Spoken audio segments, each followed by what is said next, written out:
And boom, what up, y'all? My name is Ian Edwards, and welcome to the Soccer Comic Rant. If you're watching on YouTube, like and subscribe, press that like button. Every video I watch tells people or tells me to press the like button. Sometimes I do it, and sometimes I don't, even if I enjoy the video, but I hope you do. And, if you're listening on these other platforms like iTunes or Spotify or Omni Studio, whatever we're on, leave a review about the pod because it helps us to keep bringing it to you all the time. And I never normally say that, but I'm just trying to get more professional at this game. So many episodes in. And today we're going to talk about the upcoming FA Cup match between Man City and Arsenal. This is a huge game.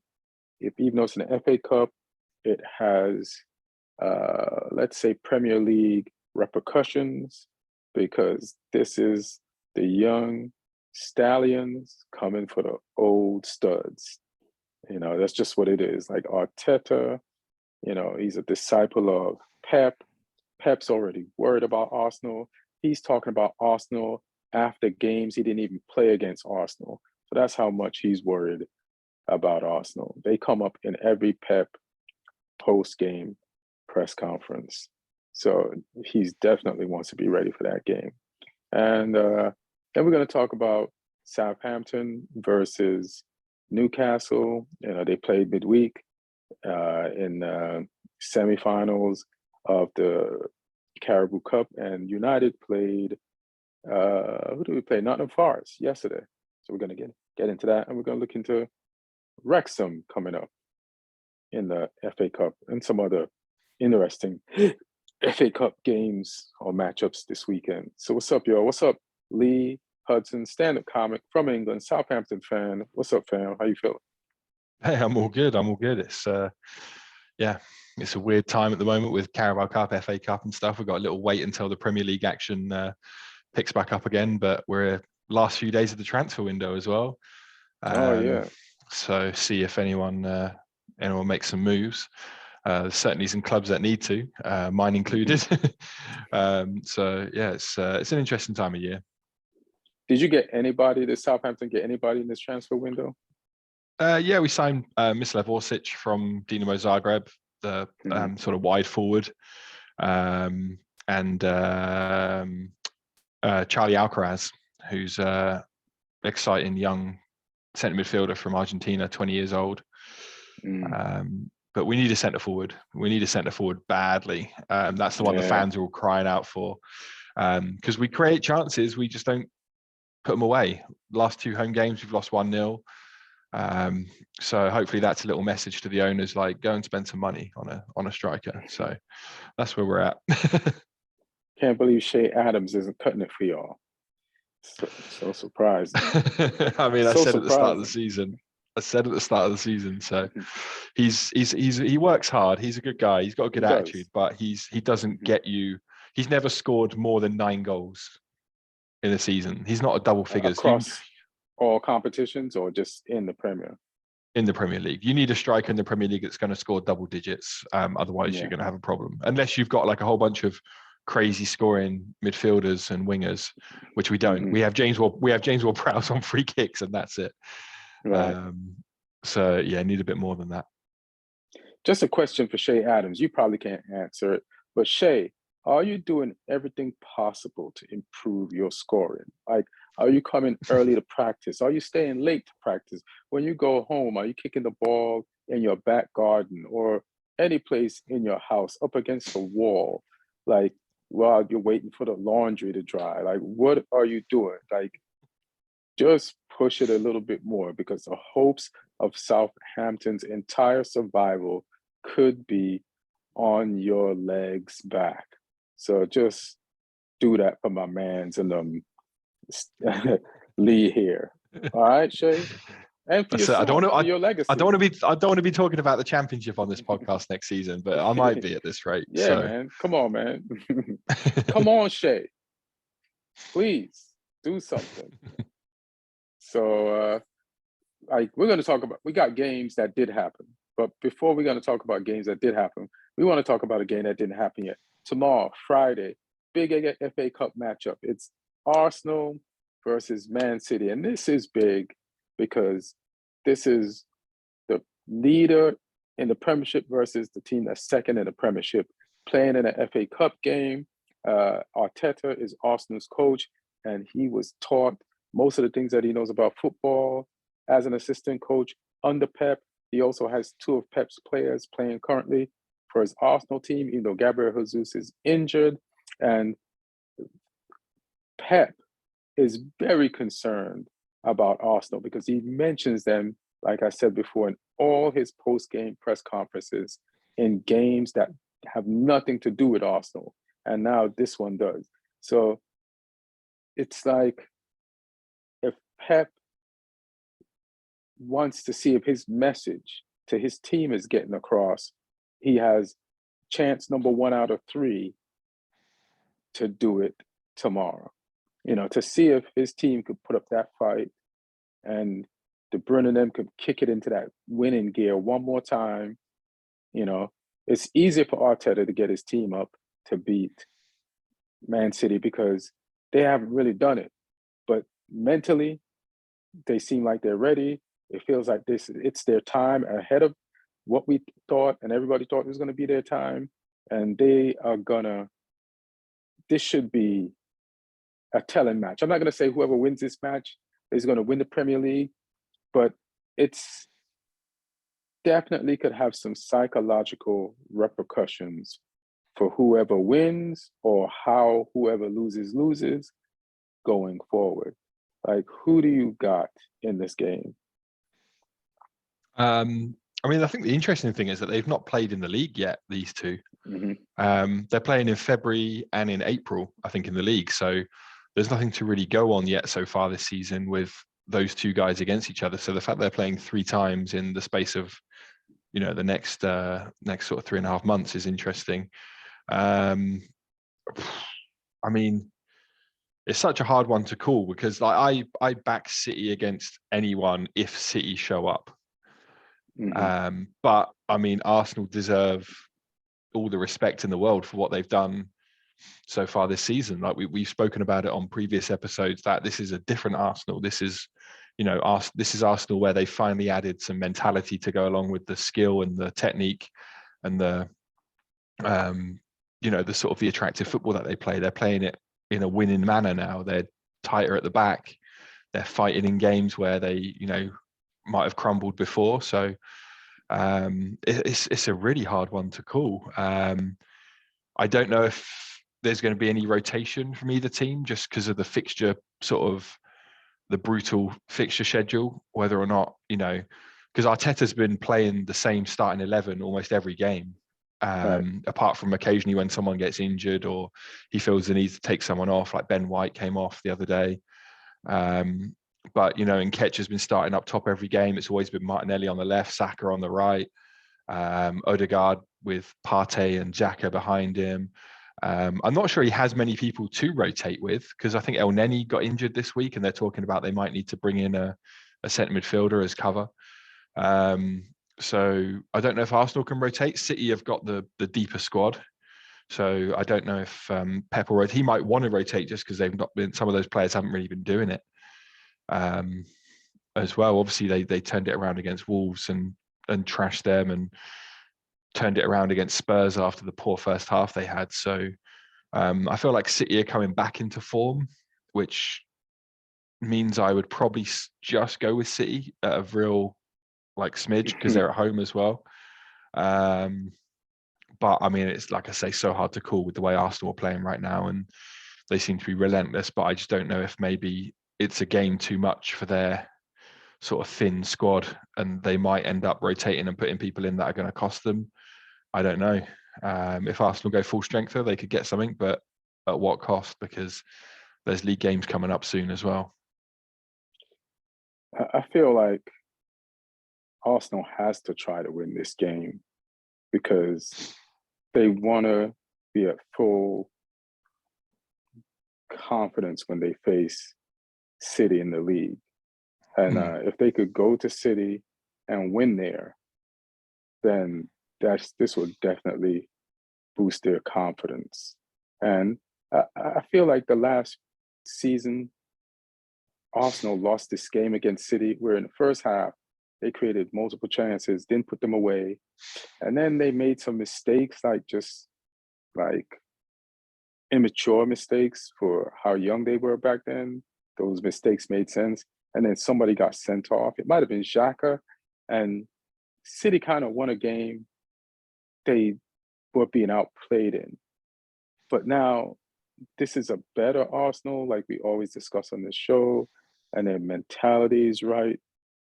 And if I just look at how both teams have been playing over the season, even though Man City started like really bright with Haaland and they still have Haaland, I just think this Gunners team hits different. And I just think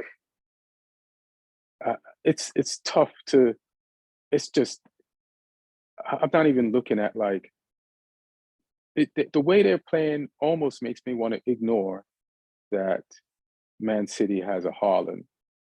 And I know Arteta's really going to get these kids up for this game. And Pep is panicking a little bit. And even though it's away at Man City, I'm going to just give this to Arsenal. And I hope Arsenal wins it because I want Pep to be rattled. And I want to see how he's going to deal with this going forward. And that squad at Man City is going to deal with this going forward into the league games. It'll just be interesting, and it'll just make things interesting. And so I'm going to go Arsenal just because Haaland's a force, but the entire Arsenal squad is a force. And I feel like they have more depth than we think, because they don't want Partey to get injured, but I feel like Zinchenko could fill in that role, and they still have like left backs to back him up to fill in his role. Like I forgot the name of the Asian dude right now, but and also Tomiyasu. Tierney, Tomiyasu and Tierney, and something happens to Odegaard. Everybody's forgetting how good Smith Rowe is, even though he's probably not match fit. I don't know if he's fit, but he's pretty good. And they have some other players here and there that could like sub in and do roles. So they have that I think he's Portuguese. He played in the first game against Man U. Fabio Vieira. Vieira, yeah. So he's got some abilities. He's just like waiting for his chance to get in there. Then didn't they buy two guys, or at least one guy last week? Like, who did they get? Jacob? They're the one that got Jacob, right? The defender. The Polish. They signed the Polish defender. The Polish defender. He also can play. I was looking at a video of him. Like people talk, he can also play midfield too. Yeah. Like Partey's position. So I think they're on the low, sneaking in their depth. But yeah, injuries can hurt anybody, but injuries probably hurt Man City less, just based on their more depth. So I'm going to go Arsenal, because if Arsenal wins, it shakes even the Premier League up. So I'll go Arsenal for the interest of that. Now, midweek, you guys played Newcastle. And what did you think of your performance versus Newcastle in the Carabao Cup? I mean, I think Newcastle deserved the win. At times, like there were little spells in the game where we gave them a game. We were kind of unfortunate with the goal that got disallowed, because it's one of those ones where, yes, technically it's the ball's hit his hand, but it's not an intentional handball. The arm isn't in an unnatural position, but there's the rule now that says if it touches the hand and it goes in, then it's no goal, and that's the rules. So that's fair, because they've been doing that all season to people. Like there was one Rashford had the other week, oh man, where the ball bounced up and hit him and went in. But it's like, well, what can he do? Like, there's no way you can not do that. It's I know it was on his body, and if the ball hit his body, it would have went straight into the net too. So it's like, Yeah, yeah. that's kind of what this one was like with Armstrong. So, you know, that happens. You know, I mean, stats wise, they had it was like 56-44 possession. We both had 3 shots on target. So, but I feel like Newcastle, like just, you know, to the eye, Newcastle were the better team. Right. Their chances were probably a bit more clear cut than ours. Like I say, we lacked a little bit of that cutting edge. And Chaleta Sarr got sent off towards the end of the game. And the one thing I think that might work in our favour for the second leg, even though I don't think we're going to go through, but as Chaleta Sarr was, he was sent off for fouling St Maximum. He was going to go through clean on goal and he just tripped him. So, you know, it was one of those fouls where, okay, we might have gone 2-0 down. So he might have Took saved one us for a the little bit team. there. Right. Yeah. But Newcastle's guys ran over to the ref and surrounded him and demanded the next card, even though the ref was going to give the card anyway. So they were kind of behaving a little bit shitty. And then Jacob Murphy, one of their players, as our player was walking off, I don't know if they'd had some beef during the game or something because he wasn't involved in the decision. But Jacob Murphy was just going like that to him and just giving him like a little sarcastic wave. And like that should be playing on loop in the dressing room before the second leg. Like, get these guys fired up to go. And I don't even care if we don't win the game. Someone go and smash Jacob Murphy for being a dick. That would be a win in my book now. If I was Eddie Howe, I wouldn't play him in the next game because someone's going to go through him in that next leg for sure. But like, hopefully that fires the players up a bit of motivation. But I mean, like, Newcastle were just solid. They don't concede goals. So if you're going to score against Newcastle, like, you need to earn it. And we didn't have enough about us to really do that in this game. And I don't think we're going to have enough about us to do it up at their place. So there were some useful aspects to the game. Like, since we signed Orsic from Dinamo Zagreb, he's played very few minutes off the bench because he's been getting up to speed and finding his fitness because he had a break after the World Cup. And he started this game, so it gave him a chance to play a game from the start and get those minutes in his legs. Alcaraz, the Argentinian centre midfielder, he was really impressive, actually. I was surprised by how good he was already. It's like sometimes with players from South America, it's a real like culture change coming into the Premier League, especially like the speed of the game. Because Argentinian football is very physical. That's not a problem, but the game's a lot slower out there. It's a lot more tactical. Whereas it's a bit more transitional and quick in the Premier League, but he seems like he can cope with that already, and he's only 20 years old as well. So he looks like a really exciting player. And Orsic looked decent as well. So those two guys were probably two of our best performers, and they're the new signings. So that's what you want from new guys coming in and setting a high standard. So we'll see. Like I say, I'm not feeling overly confident for the second leg, just because of how good and how solid Newcastle are. I don't think they're going to let a lead slip. But you know, we beat City in the round before, so I mean, nothing's impossible in football. But if someone put a gun to my head and said who's going to go through, then I mean, you're going to say Newcastle. You've got to, really. But I mean, the last time we played Newcastle at home was the game when Hasenhüttl got fired afterwards because we got trashed by them. So even for this one to actually be in the game for the whole game and to only lose by 1 goal, because they didn't rotate Newcastle really. The front line was Jolinton, Wilson, Almiron. You know, they had Guimaraes, Willock, Longstaff in there. At the back, they had Shah, Botman, Byrne, Trippier, Pope in goal. So they didn't really like rotate, whereas we gave 2 players their like starting debuts, like say Orsic and Alcaraz. So Gineppo and Mara went back into the team. Adams got benched. Edozie got benched. So yeah, we rotated a little bit for ours. So there's some positives to take from the game. It was useful. I think that's the minimum I can say for it. But yeah, I mean, like I say, no real expectations from me in the second leg. I'm going to go to the Man U game, but I do want to talk about your game a little bit.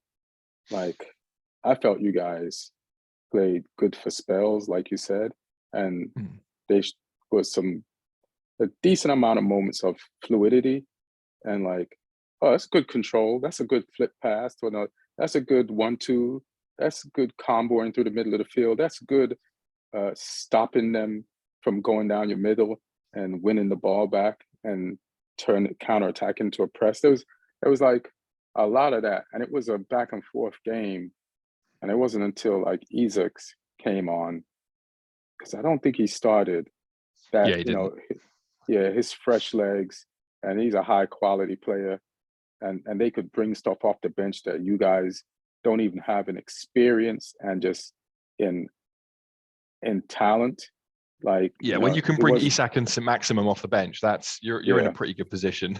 yeah, you're that's like good luck. Whoever you're facing and being wearing down the entire game. It's almost like yeah, definitely the rope a dope. I think you put it in the thing.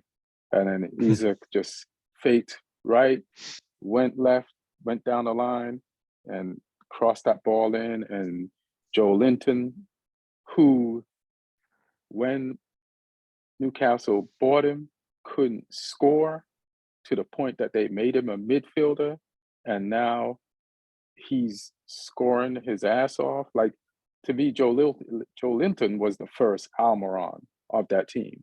Like, he couldn't score just as bad much as Almiron couldn't score. Now they're both scoring. Like, no matter what position, like, you put Joe Linton in, he'll play left wing or left midfield, and he's getting those goals. But yeah, so it just was just that moment. They couldn't get much more. And I think, is it Willock?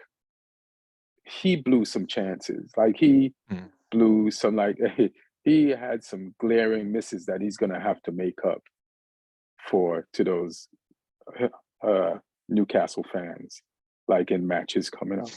But I felt like, for a new coach, like, it's good that you guys are in this contest, even if you get knocked out, which I'm not saying you guys are going to get knocked out. Like, I feel like, to have these games, you got two new players, you got a new coach, to like practice your shit and your style in, so that it doesn't cost you points in the Premier League, so that you could go down, so you guys can get to know each other. This new system, it's like, it's almost like free preseason football in the middle of the season. Like, say you lose, you one more game of chemistry for a team that needs to have its maximum chemistry in order to stay up. So being in this contest this far is good for Southampton, just period. And yeah, but they only beat you by one. I know you're going to go on the road, and normally, and Newcastle is right now, they don't let goals in. Plus, they're going to be playing at home.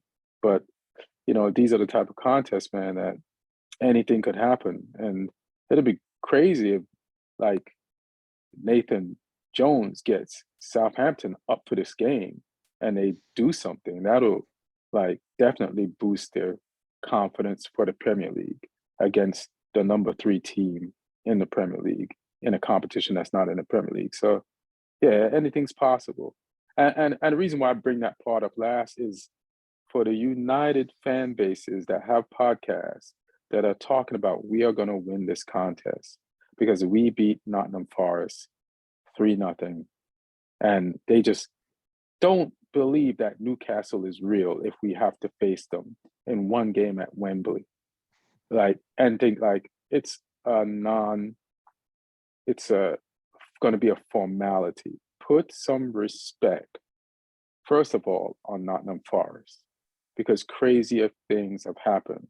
Like, Messi and the boys came to Liverpool with how much of a lead did they have when they came to I play can't Liverpool in remember. It Champions was League? it was It's decent. It 3 might or have been 4. like, yeah.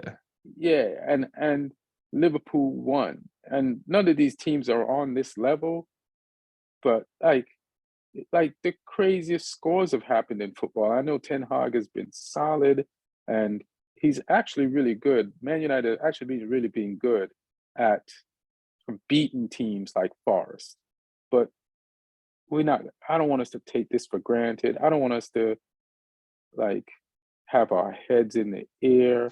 Like, look at this team, like we looked at all teams at this level, and let's beat Nottingham Forest in the second leg at home first. And then after that, I want maximum respect paid to Newcastle because they're above us in the table.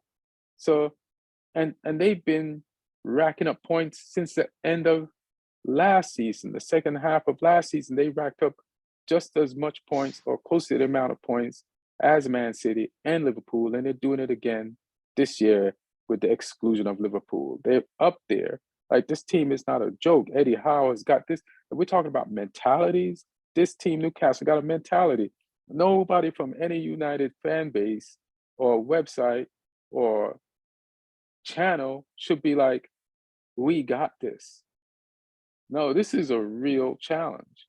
And people are going to be disappointed and want to shit on the United team if we lose because of our fans' ignorance to how good Newcastle actually is. You go add up their point total, go look at how many goals they've not let in. Go look at all that shit before and look at like the players that we mentioned that they got coming off the bench. And to like just to add to forwards, this is not a formality. We don't got this. Just slow your roll and support as maximally as you could, because playing Newcastle is going to be rough. So just going back to the Forest game, we played good. There were some scary moments in the first half, like Newcastle countered us a bunch of times, got the ball from Casemiro, and we dodged one when they put the ball in the back of the net, but it was offsides. And but overall, like, we turned in a solid professional performance. And Marcus Rashford, speak of solid professional performance, that first goal was like above and beyond. He completely wrecked the right side of Nottingham Forest's defense. It's like, you see those videos of like people on ski trips and they on one of those triple diamond courses, and you're just going in amongst the trees. That's how we went through the Forest players, and it's pretty embarrassing to any of those players that have relatives watching, and just like, God damn, Rashford, like I'm not saying just that the dribbling through, like even Thomas Partey's like, I thought it was bad what he did to me last weekend at Arsenal. Like, he went through the Forest defense and scored with his off foot. Like, they weren't even there. That's when Forest was like, oh shit, we're not ready for this game yet. We got to get ready for this game. It started. So that was a master goal. And then Weghorst, getting a goal in his third game, good for him. First week at United, he's played 3 games. And it's been a hold-up man, and that goal will give him more confidence, and he'll get more into the team and feel more involved and like start expressing himself more. He's done some good 1-2s and combination plays, so he doesn't lose the ball when you kick it into him. And man, that physical, those Forest defenders are physical. Like when you turn your back to them, you know what I mean? They get physical. They'll shove you to the halfway line if they're behind you. Right? They're mad physical. And but yeah, and then Anthony, yeah, I think Anthony's getting better. A lot of people have lost patience with him, but he's a brand new player. He's in a different league, and he's one-footed. But you can see him trying to use his right foot now. He needs to open up to the right sometimes, because sometimes Wan-Bissaka overlaps and gives him an option to pass to. But he's so left-footed, he doesn't even see it happening on that side of him. So he's just not. He's so left-footed, he's not even inclined to not only just dribble down the right side, to even look for an overlap. So this is a process. Do you feel like Anthony has regressed a little bit since he first joined? Because he was on it when he first came in. Like, he scored against Arsenal, I think, and against Tottenham. And he was almost like people didn't know what he was about. He was like this unknown quantity almost. he surprised people. Like he scored a goal that I see a lot of people in that Arsenal game, that first match, that a lot of people are trying to score now. Or I've seen since he scored it, a lot of people are scoring it. And then people are just hip to it. Like you fake right, and then you just bam with your left. Or as you're shooting the ball left, you go right at the same time. So it looks like you're kicking it right. And then it goes left. So everybody's hip to that. Everybody's talked to their defenses about it. And but he's gonna learn to go left, to go right, and he's gonna be even more lethal. What he did do in this game, I noticed a bunch of time, was instead of staying outright, they'll let Wan-Bissaka just be on the right, on touching the touchline, and he'd come up the middle, so he'd be more in a position to use his left foot without trying to beat anybody. He just goes straight up the middle of the pitch. Like Casemiro found him there on the shot that he took that Weghorst put the rebound in, and then he did it like a couple more times. So he's kind of cheating, like just coming up the middle if Rashford ain't in there. And there's also been a lot more switching between him and Rashford, which they didn't do in the first few games that they played together. So they've been doing that. But he'll figure it out. He's 22. Anybody wants to trip on him, he's 22.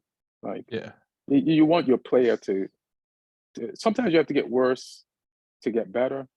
And teams have definitely studied him and like try to shut down his strengths. So he's going to have to create new strengths, you know. Talking of getting worse to get better, so Ajax haven't been doing that great since Ten Hag and Anthony left. They played Volendam today, who are like third bottom in the league. They were 1-0 down, Ajax. Kudus scored to bring it back to 1-1. So they got a 1-1 draw. They're fifth in the league behind Twente, PSV, AZ, and Feyenoord. And they sacked their manager at the end of the game. So the guy who replaced Ten Hag, he got fired like immediately after the game. So they're having a bit of a tough time adjusting to, new manager, losing, Anthony was like a key player for them as well. So it's not going great for them this season. They're not used to, I think, being that far down the table. I mean, Feyenoord are running away with it a little bit this season. They're already 7 points ahead of Ajax, but I mean, that's not insurmountable. Right. But yeah, it's a tight league. PSV might fall off a bit now. They've lost Gakpo and Madueke as well. So it'd be interesting. But yeah, I mean, they're going to have to get their next appointment right. Who knows? See if they go for one of their merry-go-round appointments where they just get De Boer back or something, or Koeman or something, and do one of their. So how many points behind Feyenoord are they? 7, right? Which is not bad. Yeah. It's not insurmountable. And No. said Ten Hag left, Anthony left. Not only is Anthony, we have Martinez left, and their leading scorer Martinez as well for the last 2 years is at Dortmund, who just recovered from cancer treatment. So so you'll only at this point be 7 points behind in the league and be like, fire this guy. It's like, and plus they had like trouble in the front office where didn't they lose Overmars? Yeah, he had some Overmars? allegations and stuff, and yeah, he ended up stepping down. So yeah, it's been Like, a bit what of a setup. What a setup on this poor coach. Like when I heard about it, like I was like, Ten Hag, call him, get him to United, like add him to the staff.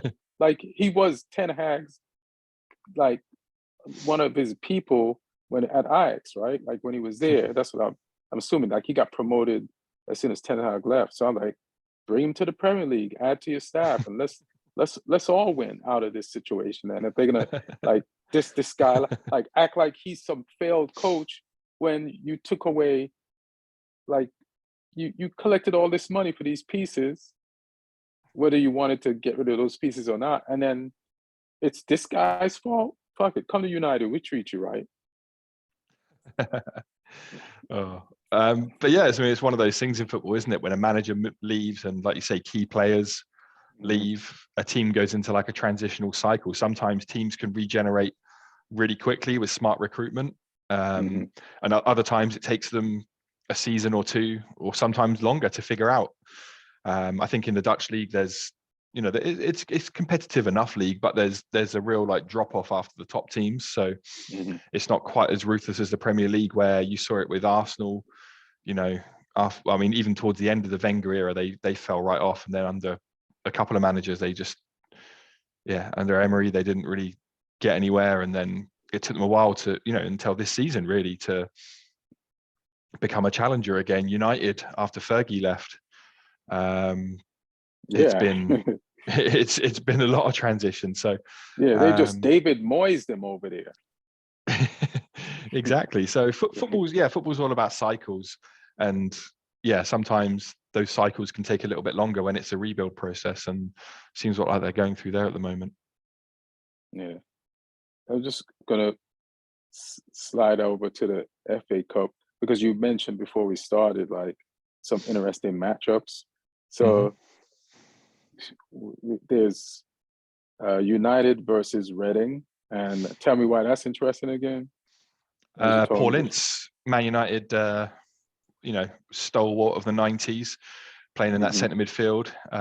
He's coming back. He's Reading manager. His son plays for the Reading team as well, Tom Ince. So that'll be a fun game. They're an okay team. They're sort of right in the middle of the Championship at the 14th. Moment. If they put a win together, if they put like a run of wins together, they can still make playoffs. Like, they're not that far off of it. I mean, let's have a look. Who's the team at the end of the playoffs? Middlesbrough. They're only 5 points off Middlesbrough, who are in the final playoff place. So that league is really compacted, which is typical of the Championship. It's such a ultra competitive league with so many teams. So they're not a million miles off. And Reading's they're a solid little club. They've had a bit of instability off the pitch. Their owners aren't the best, but Ince has been doing okay there. They're capable of playing well. I mean, you should win that one fairly comfortably, even with some changes in your team, I'd expect. But we'll see how that goes down. But it'd be interesting to see what sort of response Ince gets. Like I say, he's sort of a club legend, not one of the big legends, but he was there during the Fergie sort of beginning era in the 90s.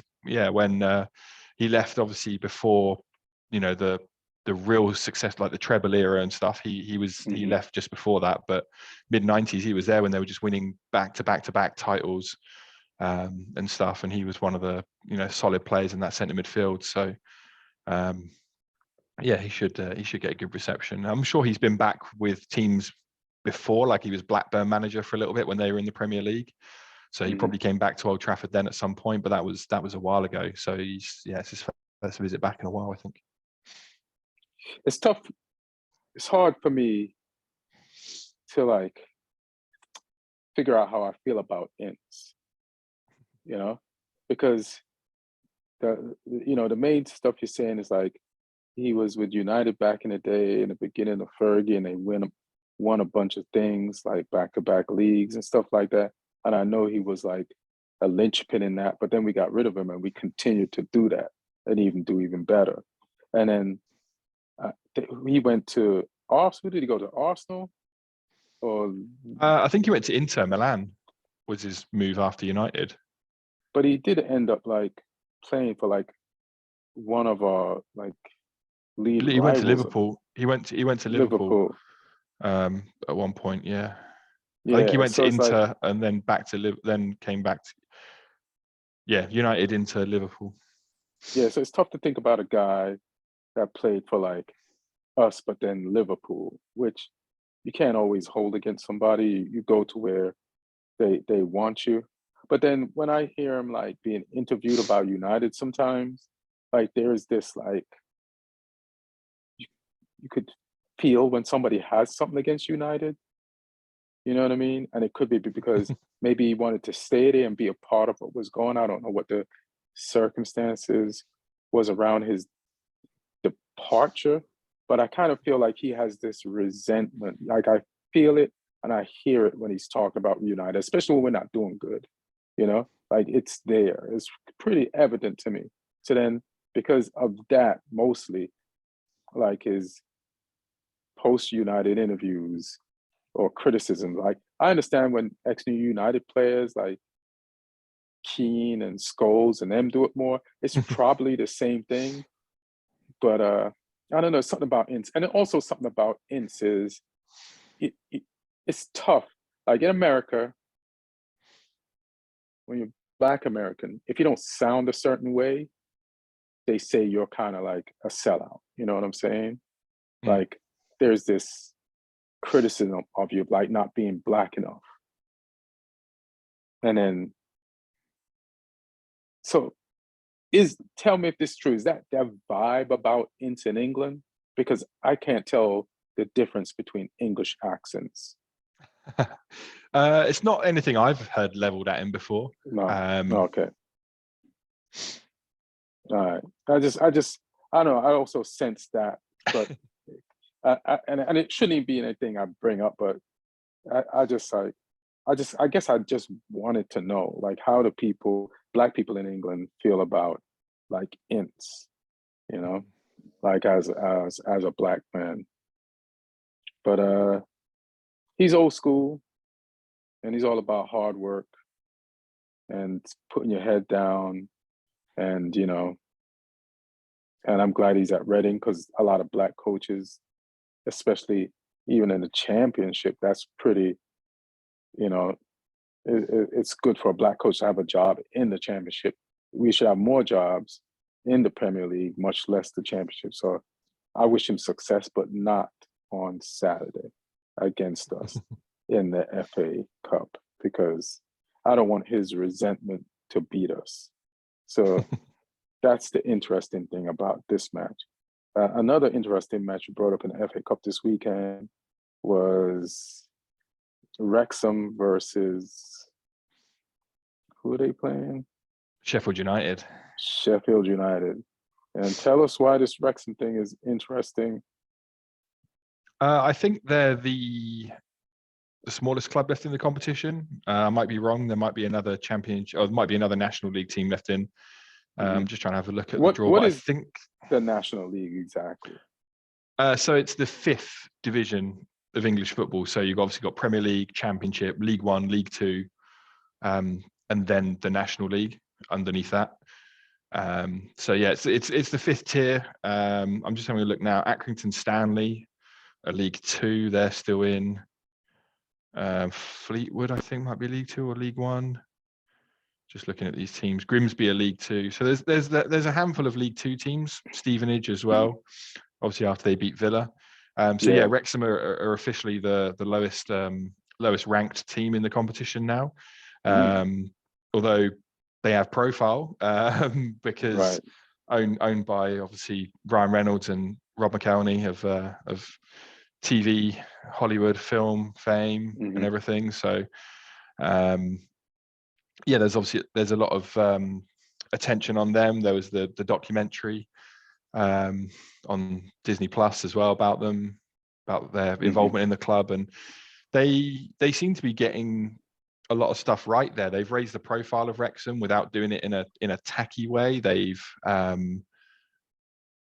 brought like new support to Wrexham. They've brought new like commercial deals to them, and they travel over for the games quite regularly as well. Like every few months, they seem to come over and watch the games, and they seem to be very like, they'll put money in, but they're not trying to like influence much. They're just being like, we're going to help you kind of thing. And everyone seems to love them there. They're not spoiling their kids. They're like, here's some help, but dig yourself out the gutter. Yeah, exactly. It's like they seem to be doing it in the right way, and they're top of the National League this season. They got a big budget for that division, so you'd kind of expect that. Wrexham historically were a sort of a League Two team. That was kind of their level. And then they dropped into the National League a few seasons back, and they've kind of stayed there and stagnated a little bit. But they're sort of historically a reasonable size club. They're because they've sort of got their own large catchment area in the north of Wales, because all the other Welsh teams that play in the English leagues are down in the south of Wales. So Cardiff, Swansea, people like that. Newport County, who are a little bit lower down, they're League Two. They're down the south as well. And then Wrexham and North Wales, they kind of got that to themselves in terms of the size of the club. So yeah, it's interesting to see how they're getting on. Like I say, they're flying high. They're top of that league. I think they knocked out Coventry, I think it was in the previous round. I might be wrong on that. Let me just have a little look. Yeah, no, Reading knocked out Coventry. Did they? I thought it was I think Wrexham. I might be wrong. Because let's see, whose thing am I on? Let me see.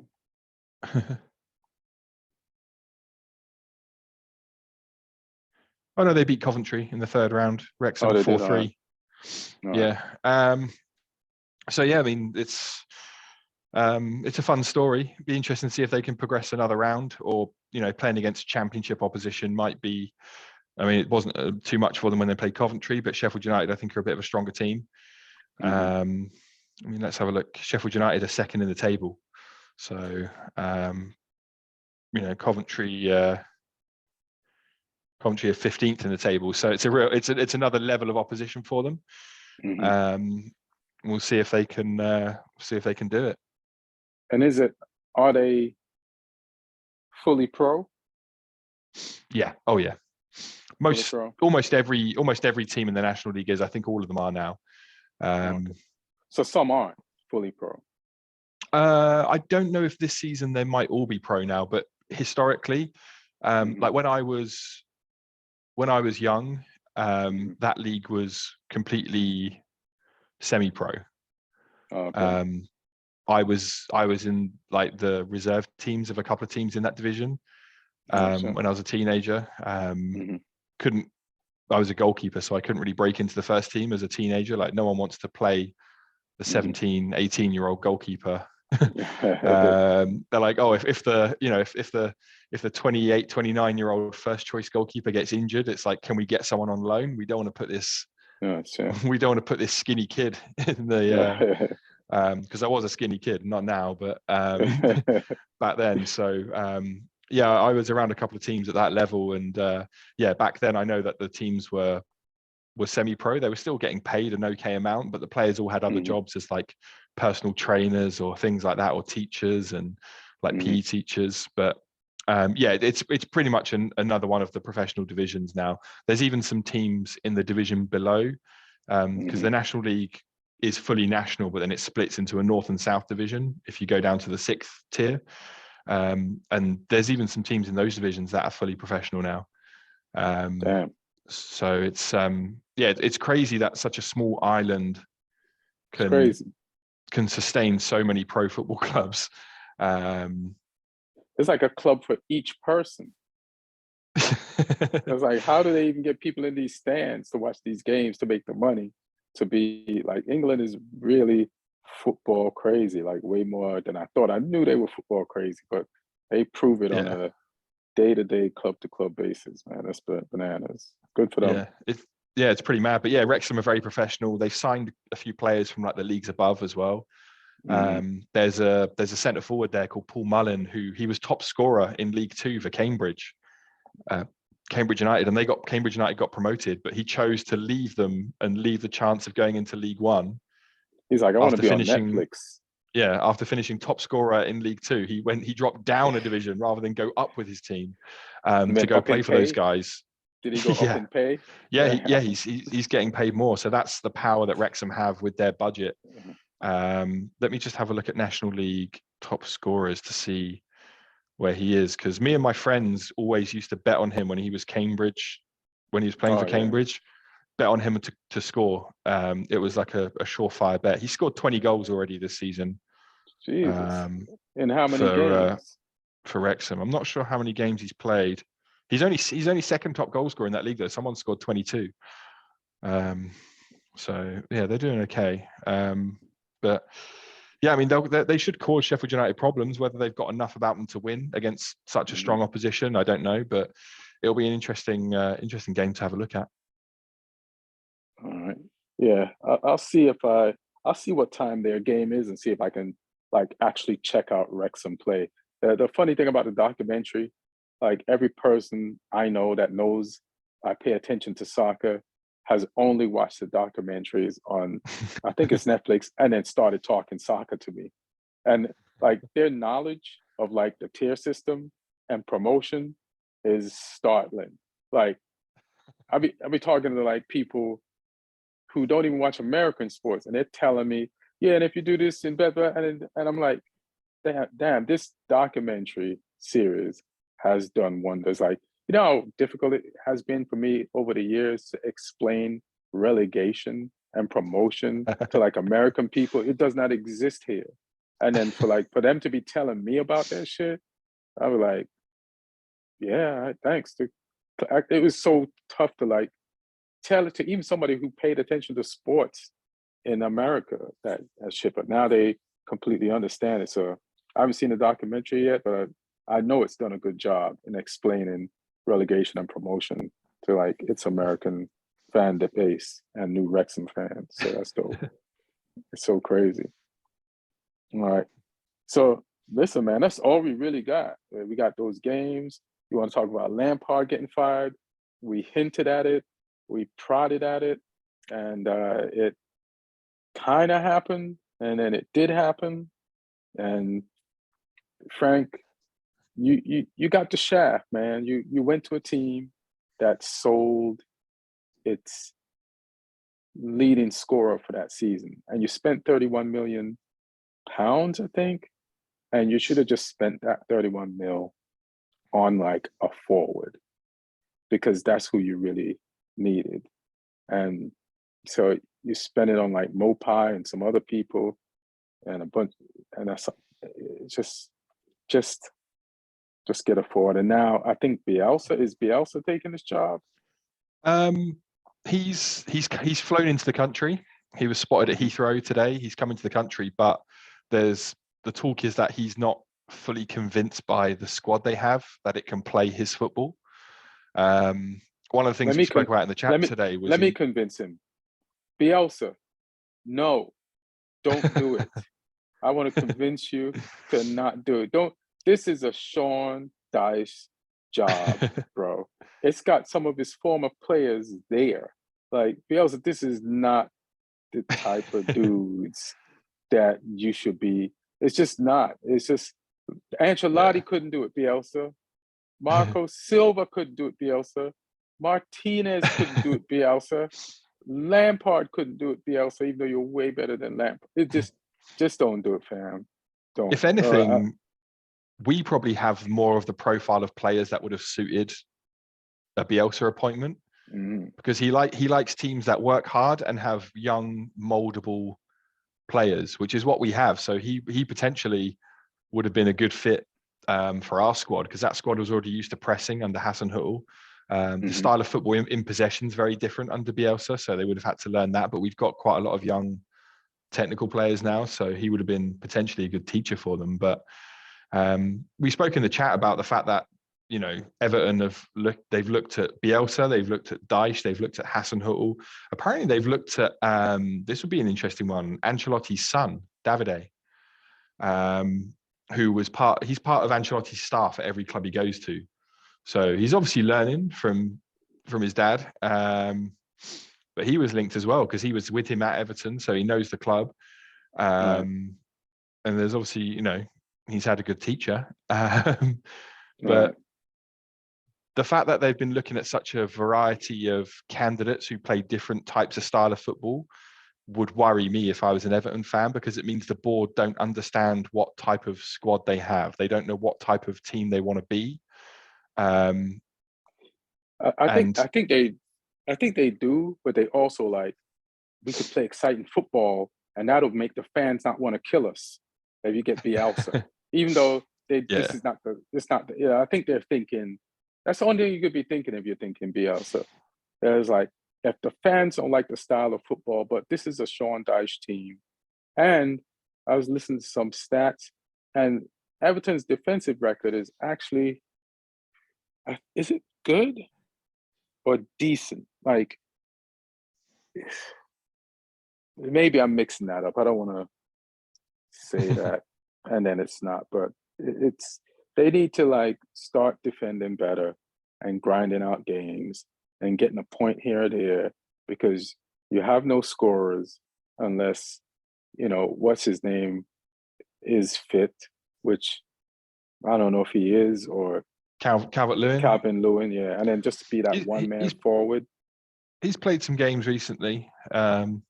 It sounds like Gordon might be leaving to Newcastle though. He's missed training the last 2 days, and that's the rumor that he's Newcastle want him. Out. He wants Newcastle. The fans kind of intimidated him the other week after they lost to us. They kind of surrounded his car outside the stadium afterwards. So, yeah, I wouldn't blame him. But I mean, it's a shit show at that club right now. The owners are the problem rather than the manager. I think Lampard, I mean, not harshly done by, because I don't really rate Lampard as a manager. But he was kind of managing in a difficult situation, and I don't know where his career goes from here now after being fired in his last 2 jobs, and sort of he's failing downwards. Got fired from a big job, got fired from a smaller job. So that'd be interesting. But I mean, there are some players at Everton I like. They've got players who, like, I've been really impressed whenever I've seen Onana, the Belgian midfielder. He looks like a real powerhouse and causes real problems and can play as well. So Iwobi has been reborn this season as well as a midfielder. So Frank did that. You got to give Frank credit for that. Yeah, Calvert-Lewin when he's fit.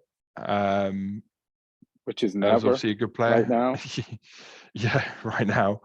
And so there's some players there, but they just need to figure out what sort of team they want to be. And I guess we'll find out depending on who they appoint. Bielsa's an interesting one because I don't think Bielsa's the sort of manager you hire for a team that are fighting relegation. He's a manager you hire in a summer and give him a full pre-season, because his style of play is so specific and takes time for players to learn. And is high risk as well. So to try and throw that at players who are low on confidence in the middle of a season, who are fighting a relegation, that's a hell of a risk. Dyche is probably the safest bet, but smartest bet too. He was manager of a team that got relegated. I mean, obviously they fired him just before they went down, but he also did keep them in the league with a small budget and a pretty thin squad for years. So things always come to an end, but his track record overall is pretty decent. So we'll see. It'd be interesting to see who they go for. This is how bad Everton's board is. So they fired Frank, right? And they fired him. Meanwhile, they are about to get Dan Juma on loan. And they fired him the day before Dan Juma signed. And then Dan Juma's like, wait a minute, Frank Lampard's not the coach anymore? I was going to go there because of him. And then Spurs gets a whiff of this, hits Dan Juma up. He jumps on a train, goes to London, and signs a loan for them. So the board trying to scapegoat Frank Lampard backfired on them because they lost a signing that could have possibly saved their season. Because Dan Juma has been a good scorer in Champions League, not just in La Liga. I don't even know why he's leaving or on loan from Villarreal. It doesn't make sense to me. I think, is it Villarreal? It doesn't make sense to me. I don't know what's going on there. Because I think they're doing decent in La Liga, so I don't know what happened that is like forcing them to put him on loan to the Premier League. But like the board, like you should have just, like last week I was like, just get rid of Frank, but at least keep Frank until the guy signs. You know what I mean? Like simple shit like that. Like you don't have his signature. He's coming in to join this coach, and then you fire the coach. You're like your timing of even when you fire people is off. That's how much they get. They got firing wrong. That's how bad the Everton board is. And then they lose the player. You needed a forward. Somebody could score, put the ball in the back of the net, and you lose him to Spurs. This basically is like you're going down without this guy or somebody of his ilk. And when is the transfer window closed? 31st. I don't know what time, but yeah, end of the month. Good luck, Everton. This might, because this is a transfer window that is going to keep you up or send you down. This is it. If you don't make some type of move before January 1st, it's a wrap. Definitely a wrap. Well, do you have anything else you want to say? No, I Anything think you that's want to about plug? it. That's about it. Yeah, it's just two of us, and there's not much going on except the FA Cup games and the Caribou Cup games that we talked about. I also am going to be performing at the Hereafter in Seattle on February 11th. 2 shows, 7 p.m. and 9 p.m. So come out. It's in Seattle. Let's have a ball. And I got some other shows coming up. Check out my Instagram link tree at Ian Edwards Comic. Got anything? No? Yes? No, all good. All good. Well, I'll see you in America soon too. So Yeah, when you February come out for your 23rd. trip. I'm arriving for 10 days, so that'll be fun. All right, boom. Well, everybody, thanks for watching. Thanks for listening. Again, like and subscribe and all that stuff. And we'll see you Sunday, Monday. 1. Yeah. Boom. Stop.